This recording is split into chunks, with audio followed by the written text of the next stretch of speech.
नमस्कार दोस्तों, मैं हूँ सीमा बोरा। दोस्तों, आज हम आपको बच्चों की, स्टूडेंट्स की एकाग्रता, मेमोरी पावर, बुद्धि को बढ़ाने वाले कुछ लाभकारी अभ्यास बताएंगे। के लिए सबसे पहला अभ्यास हम करेंगे पद्मासना।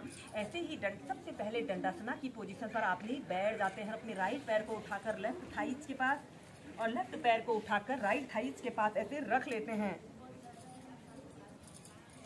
ऐसे पद्मासना पर आपने बैठ जाते हैं। अपने दोनों हाथों को ज्ञान मुद्रा, अपने अंगूठे और तर्जनी अंगुली को ऐसे अग्र भाग में मिलाकर ज्ञान मुद्रा बनती है, ऐसे अपने घुटनों के ऊपर रख लें।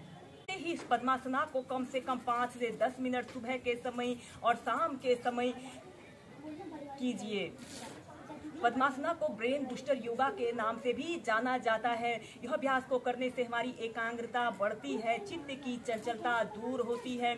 जो बच्चे कहते हैं कि हमारी पढ़ाई लिखाई में मन नहीं लगता है, उन बच्चों की एकाग्रता को बढ़ाने के लिए यह पद्मासना एक बेस्ट अभ्यास होता है। जब आप ऐसे ही पद्मासना को एक आरामदायक स्थिति में प्रैक्टिस कर लें तो इसके बाद हम इसमें आगे के अभ्यासों को प्रैक्टिस करेंगे। इसमें अब हम करेंगे योग मुद्रासना। ऐसे ही आपने पद्मासना पर बैठ जाते हैं और अपनी दोनों हाथों को पीठ के पीछे से ऐसे इंटरलॉक कर लेते हैं। लंबी गहरी श्वास अंदर भरते हैं और श्वास छोड़ते हुए आपने ऐसे आगे को झुक जाते हैं। अपने सिर को, अपनी ठोड़ी को ऐसे जमीन पर स्पर्श करा लें और अपने दोनों हाथों को पीठ के पीछे से ऐसे ऊपर को उठा लेते हैं और एक आरामदायक अवधि के लिए कम से कम 30 सेकंड से लेकर 2 मिनट तक ऐसे ही इस अभ्यास को कीजिए। Normal breathing. इस अभ्यास को करते समय हमारे शरीर में ब्लड सर्कुलेशन हमारे सिर की तरफ हो रहा है।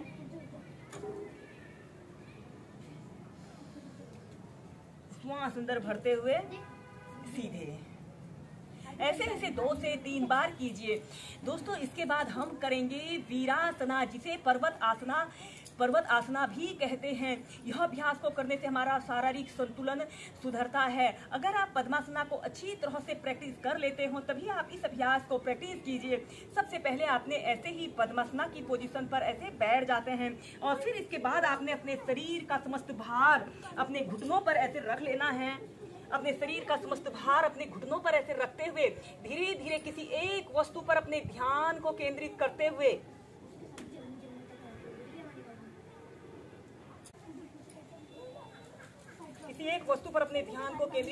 धीरे धीरे ऐसे बैलेंस बनाने की कोशिश करें।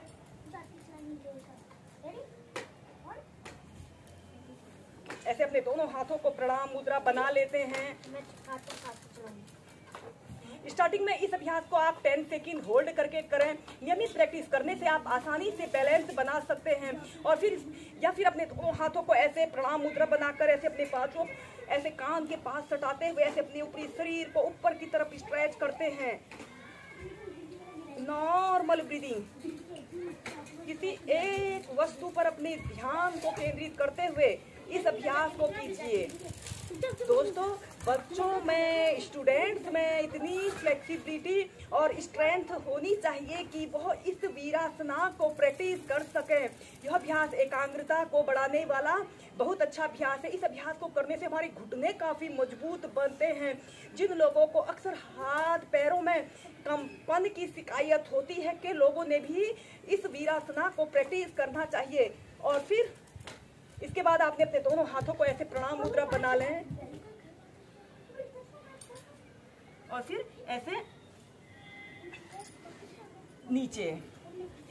ऐसे इस अभ्यास को हम एक बार आपको पीछे से करके बताते हैं। ऐसे ही पद्मासना पर आपने बैठ जाते हैं और फिर ऐसे बैठ जाना है और फिर आपने अपने शरीर का समस्त भार अपने घुटनों पर ऐसे रख लेते हैं। ऐसे घुटनों पर रखते हुए ऐसे अपने दोनों हाथों को ऐसे प्रणाम मुद्रा बना लें। ऐसे अपने ऊपरी शरीर को ऊपर की तरफ स्ट्रेच करने की कोशिश करते हैं।